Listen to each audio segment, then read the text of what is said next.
Hello, and welcome to the Integrated DNA Technologies webinar, Accelerating High-Throughput Protein Engineering Workflows. My name is Bill Hazel, Director of Synthetic Biology Products and Support, and I will be serving as the moderator for today's presentation. For today's presentation, we are proud to feature Evelyn Egglestein. Evelyn is the Division Manager of Synthetic Biology at Deisel Arbor Biosciences, where she oversees the development and commercialization of the myTXTL cell-free expression product line, directing both manufacturing and R&D activities. She earned her PhD from the Technical University at Munich. There, she focused on the characterization and medical application of alternate scaffold proteins before joining Deisel Arbor Biosciences in 2015. Deisel Arbor was founded in 2006 as a spin-off from the University of Michigan at Ann Arbor. The original product line was based on a robust gene synthesis technology that supported both custom microarray production and years later, next-generation sequencing services and products. In 2015, they expanded the product portfolio by adding a cell-free gene expression system that now runs under the myTXTL product line. In 2019, the company was acquired by Chiral Technologies, a U.S. subsidiary of the Japanese-based Deisel Corporation. Deisel Arbor now have two core technologies, custom DNA synthesis technology and cell-free protein expression synthesis platform. For today's talk, we will be providing a quick company overview as well as an overview of both IDT's gBlocks gene fragments and Deisel Arbor's myTXTL cell-free expression system before concluding with the study, design, and results. IDT is the global leader in DNA and RNA synthesis. Founded in 1987 and headquartered in Coralville, Iowa, IDT has since grown to over 1,500 employees with over 11 locations worldwide. In 2018, IDT was acquired by Danaher to become part of its life science platform, joining other industry-leading companies like Beckman Coulter Life Sciences and Paul. Today's presentation will feature gBlocks gene fragments. Launched in 2012, gBlocks were the first commercially available double-stranded DNA fragment, and with a new and improved error rate of 1 in 5,000, they are ideal for applications like gene construction, qPCR controls, and as you will later see, cell-free expression. gBlocks are part of IDT's double-stranded DNA fragment line, which also include eBlocks gene fragments, which are perfect for high-throughput applications like antibody discovery, and gBlocks Hi-Fi gene fragments. With an industry-leading error rate of 1 in 12,000, Hi-Fi gBlocks gene fragments are the ideal solution for application like large gene construction. IDT's gene fragment line is the cornerstone of its synthetic biology business unit, which also includes O-pools, oligo-pools, custom gene synthesis, and Megamer single-stranded DNA fragments. And for researchers that need a personalized solution, our custom project team offers project-based solutions tailored to meet your unique needs. Now I'm going to hand it over to Evelyn to tell you a little bit more about the myTXTL cell-free expression system. Yeah, thank you so much, Bill, for the introduction and leading into today's topic. So I would like to start with a quick overview of the myTXTL platform, highlighting some key features and applications before diving right into the study itself. The myTXTL platform belongs to the class of whole cell extract systems. That means the transcriptional and translational machinery is taken out of the living cell that was cultured and lysed during the manufacturing process to prepare a cell extract, which is then combined with building blocks of DNA and protein, like amino acids and NTPs, energy-rich molecules, and an ATP regeneration system, salts, and buffers. Those cell extract systems can be derived from eukaryotic cells like insect cells, plant cells, mammalian cells, or prokaryotic cells such as E. coli, as in the case of myTXTL, but also other gram-negative microorganisms or even gram-positive ones. As such, whole cell systems are different from so-called reconstituted systems that use a blend of purified proteins needed for TXTL. Cell-free systems cannot really be considered a new technology or a new invention. In fact, the first cell-free system was described about 60 years ago. Since then, a lot of research effort was put into optimizing and streamlining the preparation process and exploring energy systems in order to boost the protein production ability. But also, a lot of researchers explored new fields of application. And in particular, the last 10 years, a few key researchers have been able to tremendously improve the performance and the capabilities of such systems.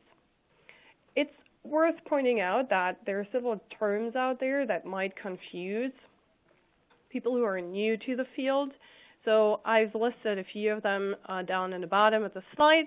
So the myTXTL system refers to the abbreviation of the transcription and translation that takes place in the system, but there are also CFPS, cell-free protein synthesis, out there as a term, as well as IVTT, which refers to the in vitro transcription translation.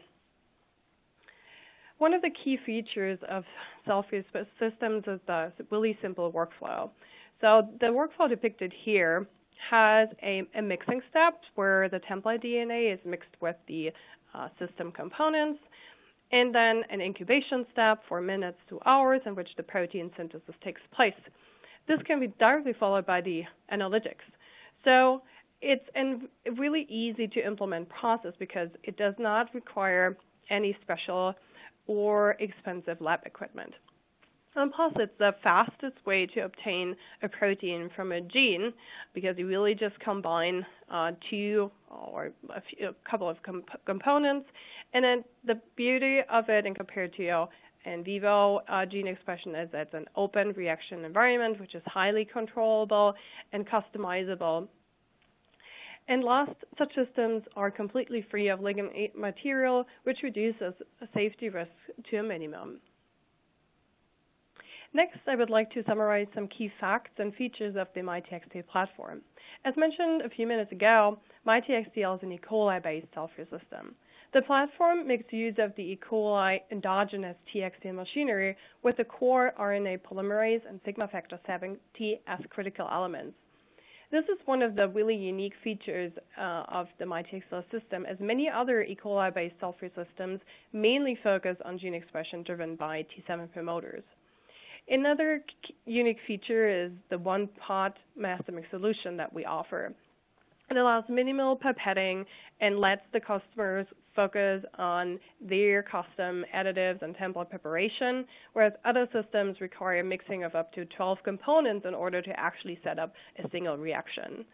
The system can produce up to 1.7 milligrams per mole of target protein or 20 micrograms of protein per 12 microliter reaction, which is the standard reaction size in myTXTL. Obviously, the achievable yield depends on the variety of factors, such as the target protein itself, the promoter design and the strength, and a few more. Upon mixing of the template DNA with the master mix, protein synthesis starts within minutes. So you can, if you would express a fluorescent protein, you could see the onset of fluorescent signal increase after about 10 minutes and can be continued for hours depending on the experimental goal. So whether you're trying to reach for high yield versus seeing a signal. myTXTL has been successfully used to produce many different proteins, and on the next slide, I would like to show you some examples of those. So what you can see here is an SDS page analysis of myTXT reactions that were set up with 5 to 10 nanomolar of template DNA carrying either a P70A promoter or a T7 promoter, and those were incubated for 16 hours at 29C. Proteins that were expressed here in this protein panel function as inhibitors, enzymes, or fluorescent markers, and their position is highlighted here in the gel. And sometimes as little as 20 nanograms of DNA is necessary to produce a great amount of protein, as you can see here. I would like to use the graphic on the right to demonstrate again how myTXTL actually works. So on the top, you see a situation in which the plasmid here has a promoter that is specific to sigma factor 7D, which allows the E. coli RNA polymerase to drive the gene expression. On the bottom, though, we have the situation where the target protein here, as an example of DAGFP, is downstream of a T7 promoter, which is here called the T7P14. And in those cases, the T7 RNA polymerase needs to be expressed first in order to drive that target gene expression. And in myTXTL, we do that by using this what we call helper plasmid, P78 T7 RNA-P, and by doing so, creating a mini circuit, which is a really efficient way of using the well-established T7 promoters in our system. Cellular systems have been found to be suitable and very useful for a variety of applications. So let's start with the most obvious one, which is the synthesis of soluble and membrane proteins. And those are in particular relevant in context of functional screening assays. myTXTL mass spectrometry can also generate bacteriophages. And how it works is really as simple as you would combine the genome of bacteriophage with the master mix and incubate for a period of time in order to assemble live phages. Then there are other applications that are relevant for more the synthetic biology field, which is study of the artificial minimal cells and gene circuits. And most recently, cell-free systems have been discovered as a great tool for diagnostic assays. And as such, they are used, for example, to detect viruses or water pollutants such as heavy metals. If you want to learn about if you want to learn about more applications of myTXTL and see examples, please visit our website. And with that, I would like to transition to the work we did in collaboration with IDT, in which we sought to highlight how cell-free expression technology in combination with high-fidelity gene fragments can help overcome a few bottlenecks of traditional in vivo variant screening processes. This graphic outlines the process steps of variant screening necessary to take for in vivo and in vitro protein production and associates them with standard time needed to complete each step. So when we look at all the steps necessary for in vivo protein production, it starts with gene synthesis, and then depending on the size of your open reading frame, you might have to do a fragment assembly before going into your destination vector or using cloning. Cloning can take up, as you know, quite some time depending on the toxicity of your target protein and the tightness of expression control, and can be really frustrating. But once you have identified and sequence verified the right clone, you transform your expressing strain with your plasma DNA, and then add a cell culture, and then induce your protein production before you end up with cell processing, where you lyse the cells in order to get to your protein, and this follows with the protein analysis and evaluation. And this can take up to 3 weeks, depending on the complexity and the difficulties you encounter while doing so. When, on the other hand, you look at the necessary steps for in vitro protein production, obviously it also starts with a gene synthesis that cannot really be accelerated, but you have a fragment assembly step as well, as optional as well, depending on your, again, on the open size of your open reading frame. But now you can entirely skip the cloning, as myTXTL master mixes can be combined with the linear DNA fragments, and you don't have to go into a circular format such as a plasmid. So what happens now is that you combine your gene fragment with the in vitro system, and then you can even also skip that cell processing step as you rework in an open environment with the TXTL system. So protein analysis and evaluation can take place immediately, and this brings you down to less than 2 days. So in summary, what really expedites the workflow is that you can use gene fragments as templates, that protein synthesis that really takes place after reagent mixing, as explained before, and that you have an open environment condition here that allows you to skip additional steps like the cell processing. So let me walk you through the study design. We constructed a panel of gBlock gene fragments, which are all similar in their composition. So they have a 5' region, a promoter region, and an open reading frame, and we chose here the fluorescent protein eGFP, a terminus sequence, and the 3' region.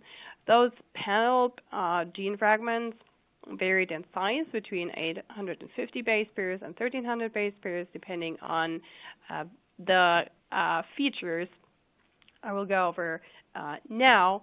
So we're interested in what is the minimal template construct. So obviously you need regulatory elements like a promoter and the open reading frame, and probably also the terminator. But what is really a critical flanking region length? So we starting from a reference construct that had 250 base pairs on the 5' and 3' end. We shortened that down to 15 base pairs.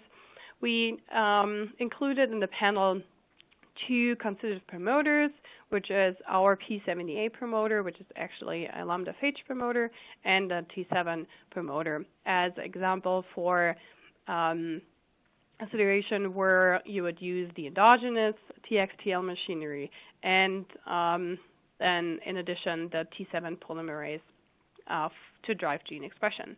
And then we also looked at whether the presence of the terminator sequence makes a difference for protein production. So the workflow, the cell-free expression workflow, is as simple as depicted on the right here.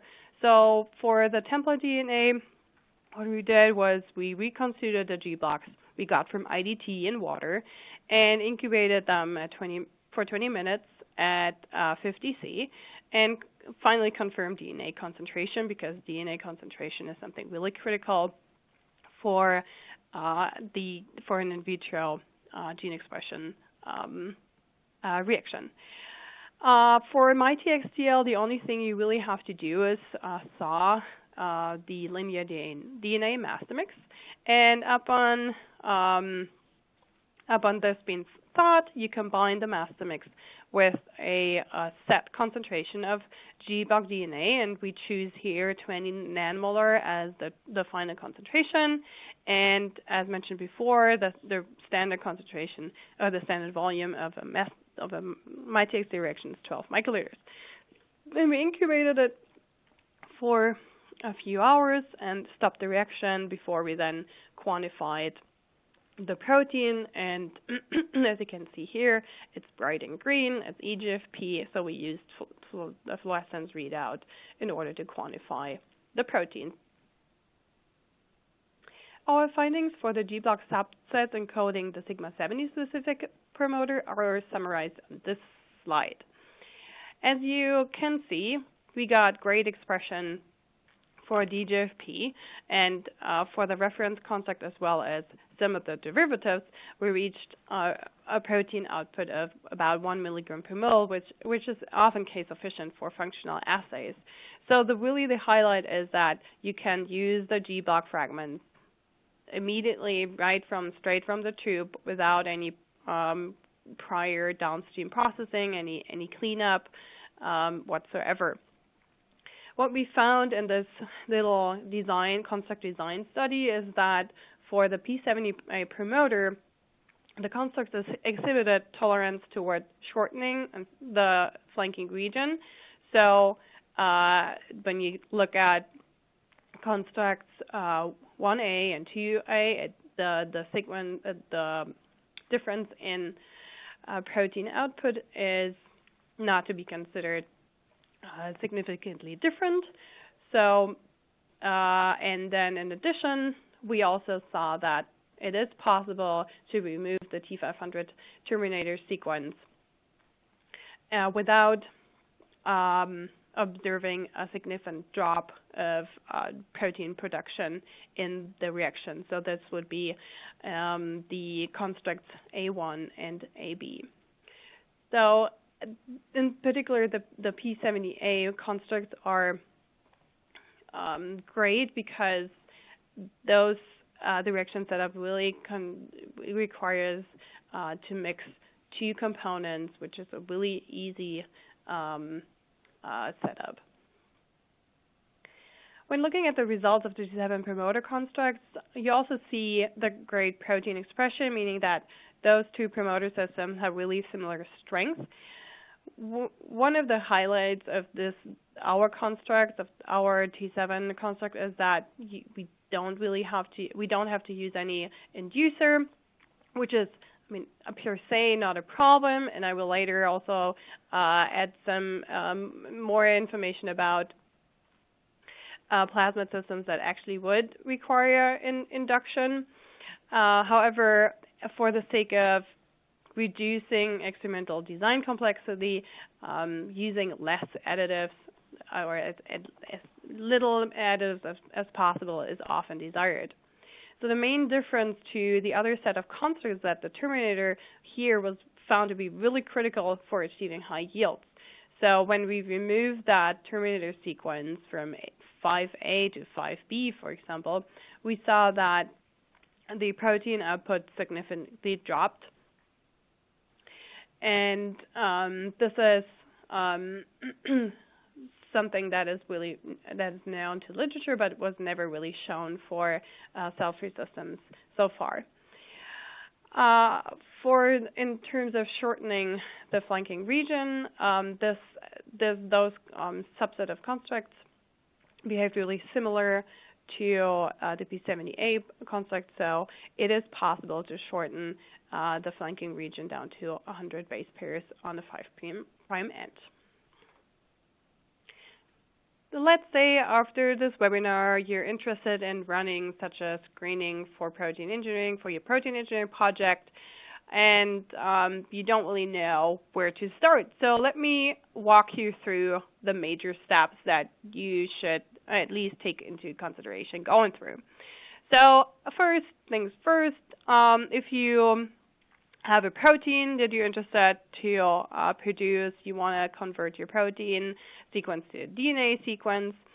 And I want to highlight here that IDT has a codon optimization tool on their website that I would highly encourage you to use. So optimizing toward E. coli as the model organism makes definitely sense if you start from scratch.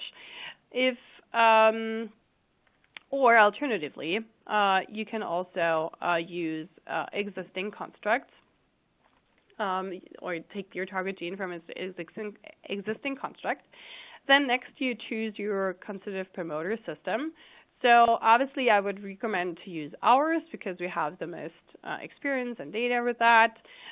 So either you decide for the P70A promoter, which is a pretty strong promoter, as we saw just a slide ago, and or the T7 promoter as a template, which is, sometimes the preferred choice of our customers because they have been using T7 promoters for quite a while already in their lab, and that's just simply what they have the data on. It would be the easiest, basically, to validate the myTXTL system for their particular project. Then I would always encourage to add a protein purification tag. There are several ones out there, and also in combination with affinity purification, chromatography column, or resins. It's always a good option to have. And then I would definitely include a terminator sequence as well as adding 100 base pairs on the 5' and 3' flanking region to ensure robust expression. Here we do have, as I just explained, the option to shorten and remove. If, for example, your construct exceeds the 3,000 base pairs, which gBlocks can be delivered. However, you want to be careful that you're not decreasing your protein yield due to too much of shortening. Then you would submit your sequence for synthesis by IDT. IDT does have a sequence complexity checker that gives you a second safety net. And then you would obtain the linear DNA master mix kit or the T7 expression kit from us, from Cellular Biosciences, depending on which promoter you have picked in the beginning. And then you would really simply follow the workflow on slide 15. I want to say that it is possible, if you want to reach a greater experimental depth while doing your screening, your variant screening, it is possible to amplify gBlocks. We did the study here with the gBlocks that were launched in 2012. Recently, IDT has launched the Hi-Fi gBlocks or gBlocks Hi-5. So if you desire to amplify gBlocks, I think the recommendation is to switch to those because of the greater error rate. This table summarizes the capabilities and features of our two available myTXTL master mixes, the Sigma 70 master mix and the linear DNA master mix. I won't go through all the details listed. However, I would like to highlight a few things that are advantageous for an easier technology adoption. So first of all, and I mentioned that briefly before, myTXTL is compatible with a lot of well-known, well-established promoters. So we're not just supporting our P78 vector or promoter, and our T7 promoter, but also inducible promoters like T7-LUC that's encoded on PAD. You can use a TAT, a TAC, and even an arabinose inducible promoter. So that basically means that you can reuse any construct you have in your freezer and toss it in the myTXTL master mix in order to drive gene expression. Second, myTXTL master mix offering makes the switch to from a pilot project and a small-scale project to a high-throughput project really easy. So we offer the master mixes in kit options. They come with some positive controls, which should help you in order to get familiar with the system. But then once you've found the master mix useful for your project and your platform, we would always recommend to switch to our large volume bulk offerings. Those are available as catalog products at 5 and 25 mil, ready to be shipped and in stock. However, we can also go higher than that. So please reach out to us if you have any particular volume in mind.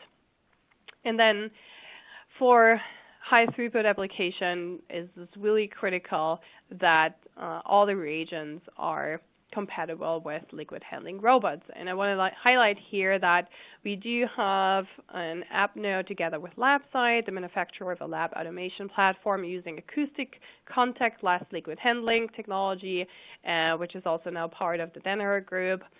And this is the study we did together with them, demonstrates that you can miniaturize reactions and you can produce reliable, reproducible results with combining the in vitro systems with liquid handling robots. And what obviously goes hand in hand with that is that you are quite some flexibility when it comes down to reaction vessel that can be used to incubate your reaction, so you're not stuck to tubes. You can easily switch to multi-well plates, so 96 well plates, 384 well plates, or even microfluidic systems. With that, I would like to conclude today's webinar on how gBlocks gene fragments and myTXTL cell-free expression system can overcome time-consuming bottlenecks of protein screening workflows done in vivo. So to summarize, gBlocks and myTXTL offer a quick and simple workflow, and they should be easy to implement in your lab as they really just require a pipette and an incubation vessel. They are compatible with liquid handling systems and therefore highly suitable for high-throughput applications. The combination of them produces a sufficient protein yield suitable for most applications, and the system directly allows downstream assays without prior cell lysis. Thank you, Evelyn, for that informative presentation. We'd like to close with a quick Q&A session. So the first question is, what are general considerations when starting a pilot project using cell-free technology? Particularly, what experimental parameters might need to be optimized for maximizing protein yield? Yeah. So once you have decided on your promoter and you have your open reading frame and an edited tag and you're ready to go in your lab, we always typically recommend to test at a certain DNA template range, a concentration range between, you can start with 1 to 40 nanomolar in order to figure out what would be best for your custom fragment or plasma DNA. Then varying incubation temperature makes sense, although typically myTXTL performs best below 30 C. Then what's really critical when it comes down to plasma DNA, and I'm highlighting it every time I talk to a customer, is emphasizing template quality and purity. So oftentimes it's not sufficient to just isolate your DNA using a mini prep kit.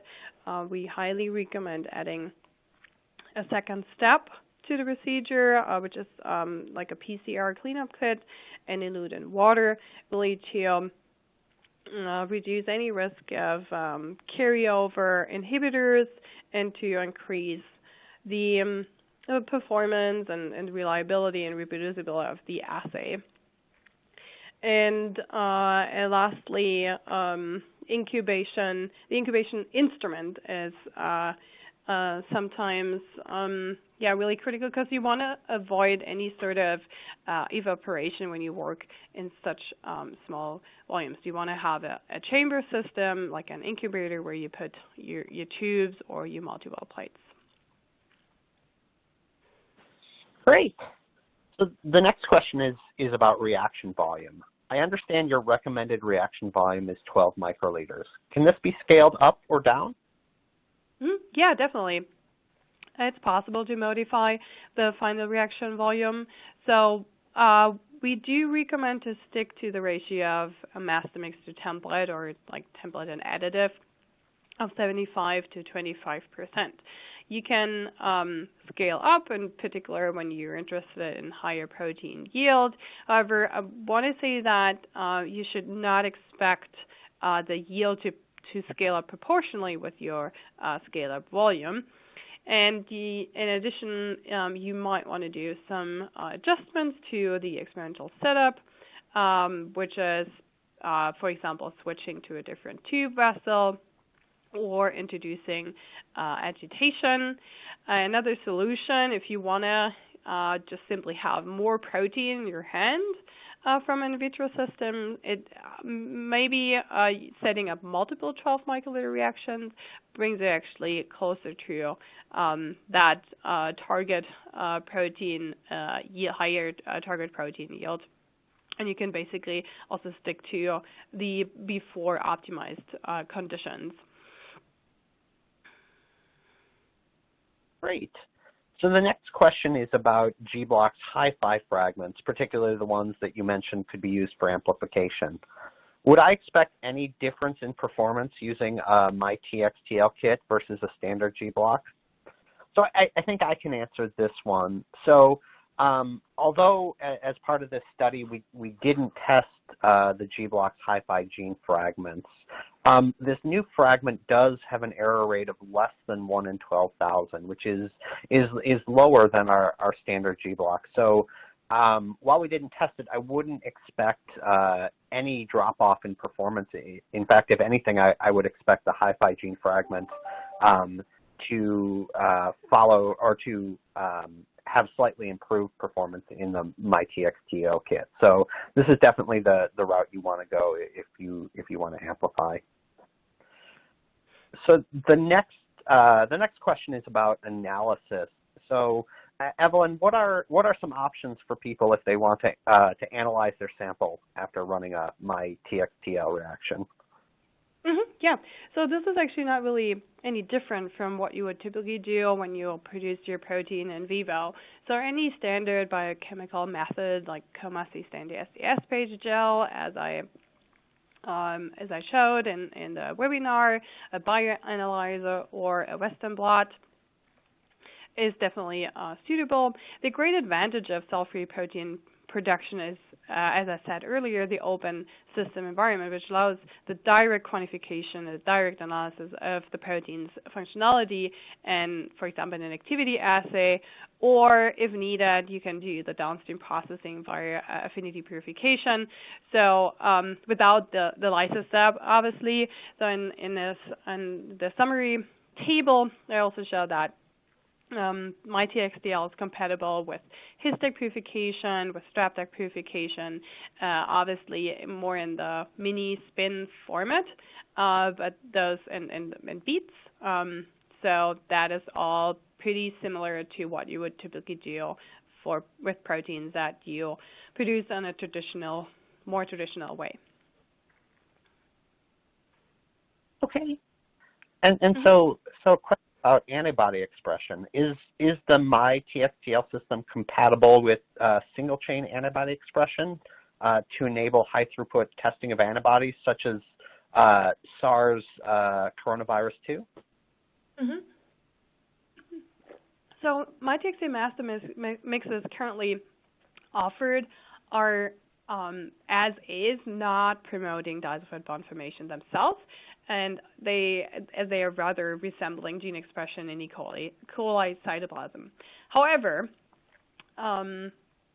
those would be crucial for the correct folding of the single-chain fragments. A solution would be to add chaperones, folding helpers, and other substances that are described in literature that promote disulfide bond formation. And I just want to mention that certain chemicals, in particular part of protein storage buffers like glycerol, can have an impact on TXTL performance. So, for example, glycerol, anything greater than 0.1% does negatively impact the protein expression in TXTL. So if you have something in mind, any additive that you're particularly interested in, please reach out to us and see whether we have any insight on that. Yeah, I think that's basically it. Yeah. Great. All right, so let's take one more question before we wrap up for the day. How many different proteins can I express in the myTXTL system at one time? Yeah, that's a really good question, and I don't think that they can actually really answer that in the sense that like pointing to a number of proteins. To give you an example, I think it's a lot. An example is the production generation of bacteriophages. So the lab has demonstrated the in vitro generation of T4 phage using the myTXTL system. And T4 phage has in total 300 genes and 62 structural genes. So this is quite impressive that the master mixes are able to handle so many genes and gene expression simultaneously. Other than that, I'm aware of like 6 gene transcriptional cascades that are used, or a lot of assays to study CRISPR technology use 3 or more constructs in parallel that all lead to a gene product. In general, I think the question is really what's the goal here? Is that the goal to produce a lot of protein of each of those, or are those more like helper proteins, like in the case of T7 polymerase? So in the end, it will require some like fine tuning when it comes to template concentration in order to set the protein output correctly. Great. So thank you for fielding all those questions, Evelyn, and for thank you again for a really great talk today. If anybody has any additional questions regarding Deisel Arbor products, feel free to reach out to sales@arbor.deisel.com, or for questions related to IDT products, you can reach us at custcare@idtdna.com. So thank you to everyone for attending our webinar today, and we wish you good success in your research. So thank you, everyone.